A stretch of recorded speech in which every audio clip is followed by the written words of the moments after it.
Hello everyone, this is Rick, and welcome to Astral Club.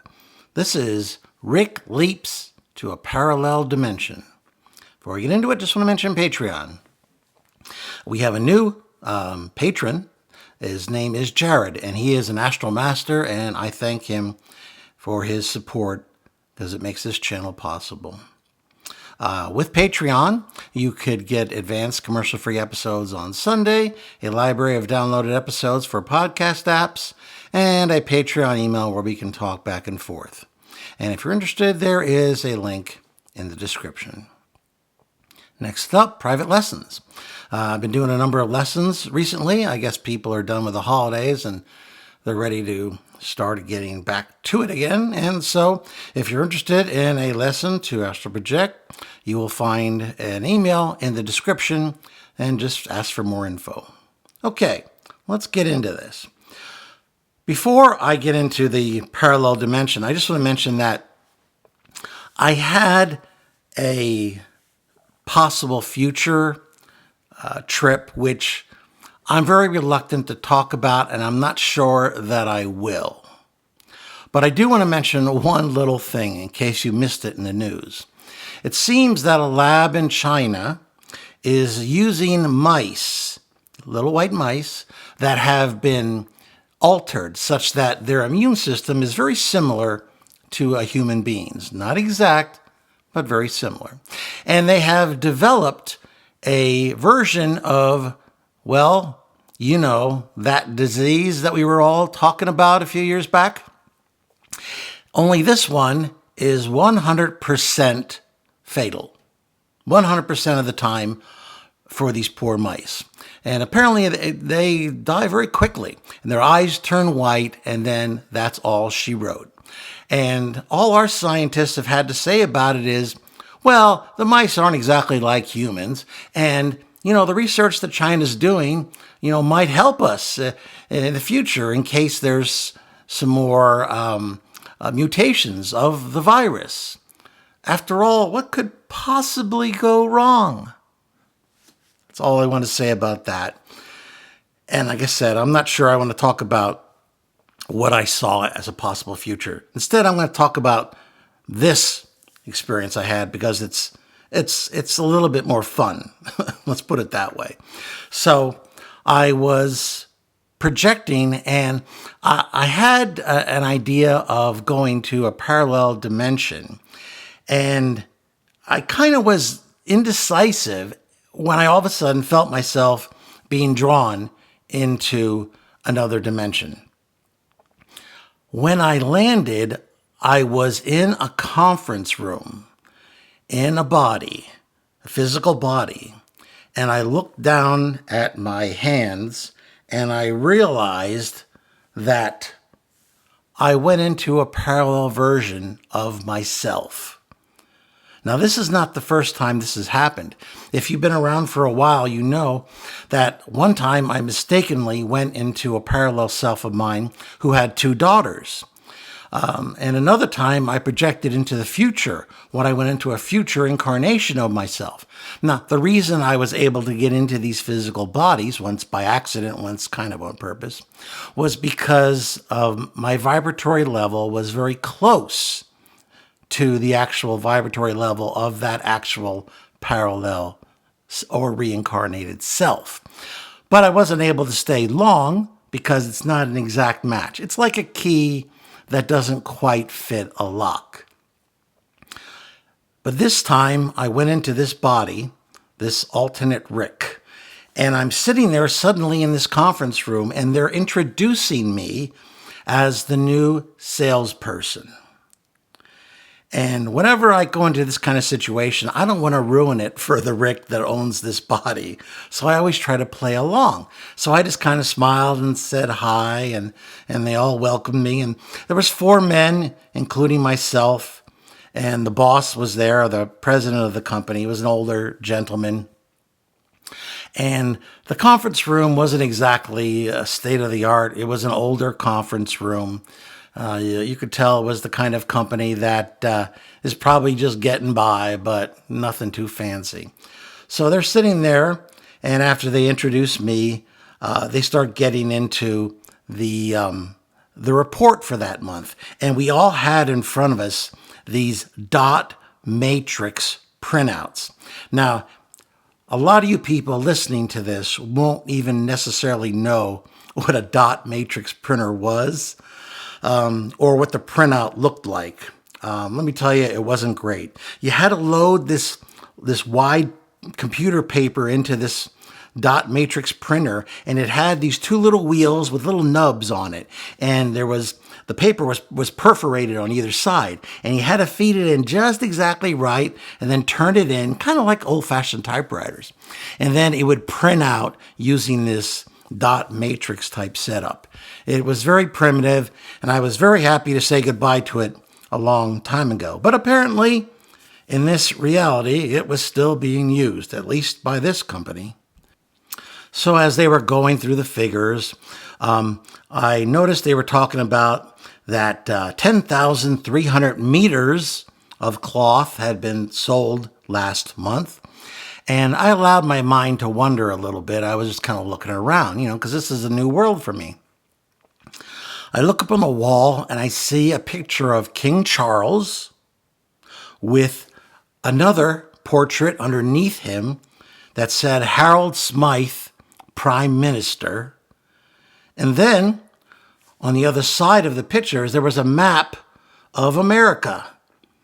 And the northeastern part to the Mississippi was, what did they call it again? They called it I forget. It was something like the northern states. Yes, that's what they called it. The South was called the Southern Confederation, and it was a different color. It was a different country. And to the west of the Mississippi River, it said Native Nations.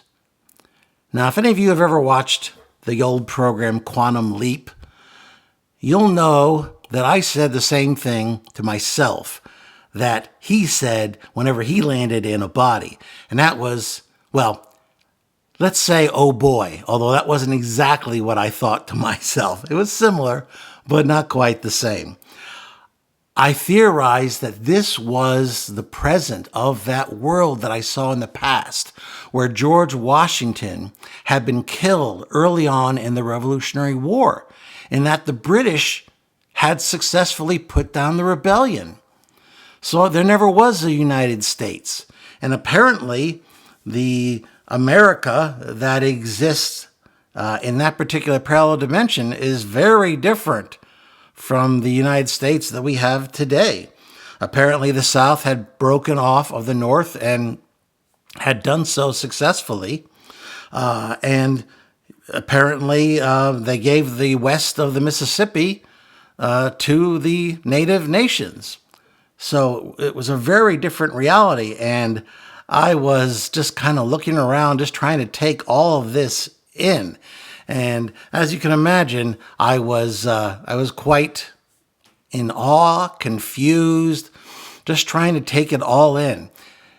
I could feel the Rick from that dimension inside me, and he was trying to come to the surface, but it was pretty easy to keep him down because I wanted to see a little bit more about what was going on, and I wasn't going to mess it up for him. I could tell he wasn't a projector in this dimension, so it was pretty easy for me to keep control of the body. So I figured, let me write it out a little bit, then I'll give it back to him. So they went on, they talked a little bit more about it, and at one point when they talked about the column that you and I would call Z, they called it Z, which I know that's what the British say, and that's what Canada says, that's what Australia says, and I suppose that's what the northern states say in this reality.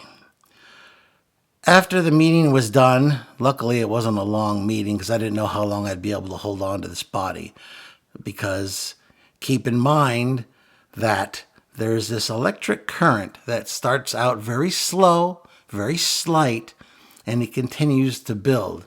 And when it gets to the point where you can't bear it anymore, then you got to jump out. So he took me to my office. Well, the other Rick's office.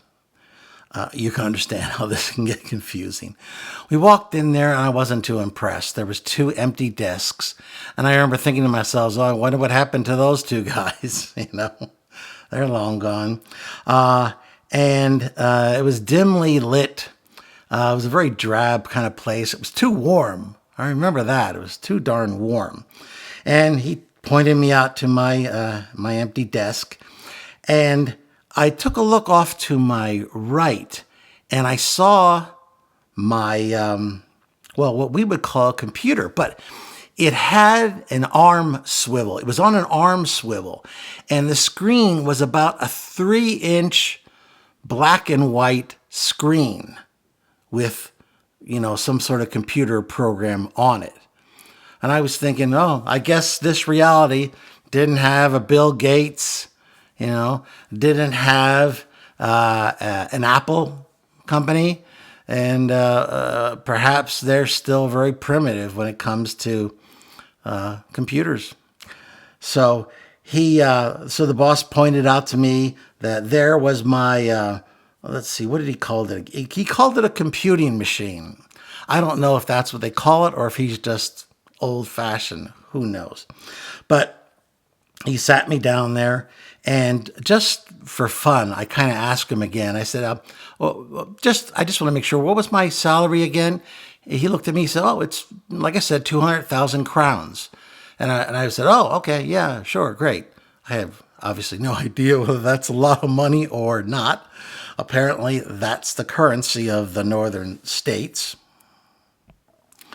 Then he said to me that he was going to use the chemical sealant, and then he mentioned a name that I had recommended to him on the computing machine.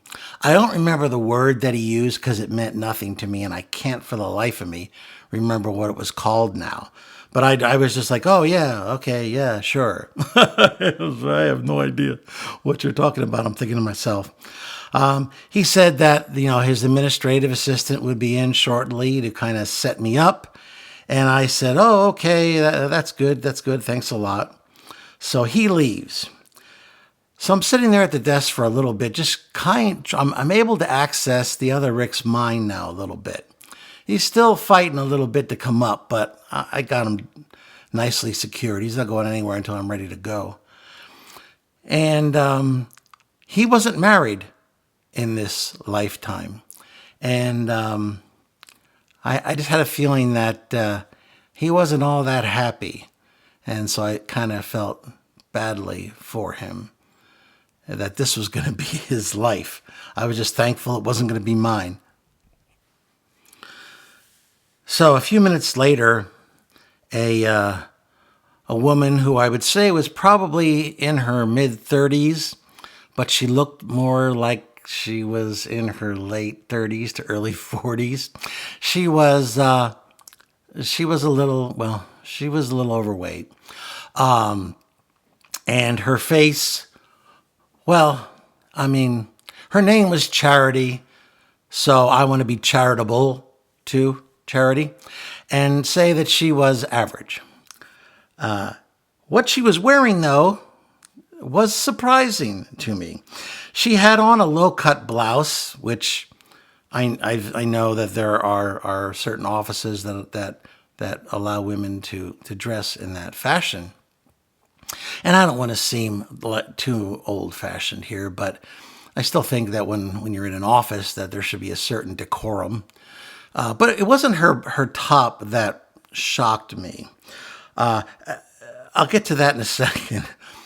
She put down some files and tried explaining to me what I was going to be doing with these files and what accounts I was going to be following up on right away, what needed attention right away, what was going to be selling, what they usually like to buy, which accounts need some help, and which accounts I could kind of wait on.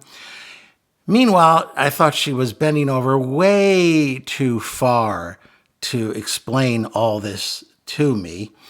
I tried not to look, but when things stare you in the face, you really can't help yourself. Let's just say she was very free inside of that blouse. And I tried my best, believe me, to keep my eye on the files, because even though I knew this wasn't my job, I still would rather look at the files. But that was nothing, because when she was finally done explaining to me all of the details that I had to be aware of, she mistakenly knocked one of the files off the desk, and it flew a few, I don't know, maybe it flew a meter. Let's talk in meters, since that's what they're talking in this reality. It flew about a meter, and she turned around and bent over to pick this thing up. She was wearing a cloth thong. Obviously, this reality is a bit more liberal in their office clothing. Now, let me say that there are women who can pull off a thong. There are women who would be better off wearing something a bit more covering based on their body type. She was one of those latter, not the former. So I got way more of a look than I wanted this time around. So she picked up the file, put it on my desk, and smiled at me, said if there's anything I needed, I should just give her a call. And I gave her a weak smile, the best that I could manage. And then she walked out, leaving me there to think about my poor parallel self and the reality that he is going to have to deal with. Rick, the Rick that owned this body, was now exerting a little bit more pressure to come back up to the surface. I don't know why, given what I've seen, but he wanted the body back, and the vibrations, the electricity that I was feeling was definitely now becoming unpleasant. I probably could have stayed there for a little bit longer, but at this point, I thought that I'd seen more, way more than I really wanted to see. So I said, okay, it's all yours, buddy. It's all yours. And I just jumped out and ended up going back to my body. Well, if you appreciated that experience, possibly more than I did, please hit the like button, share it with those of like mind, subscribe if you haven't already, and please, I'd love to hear your comments and questions. Certainly, this is a very strange world. It's not one that we're familiar with, and I know we like to complain sometimes about things that go on in the United States, but from some of the things that I saw, especially some of the things, I'm very glad that I am where I am. So this is Rick, and I will see you on the astral plane.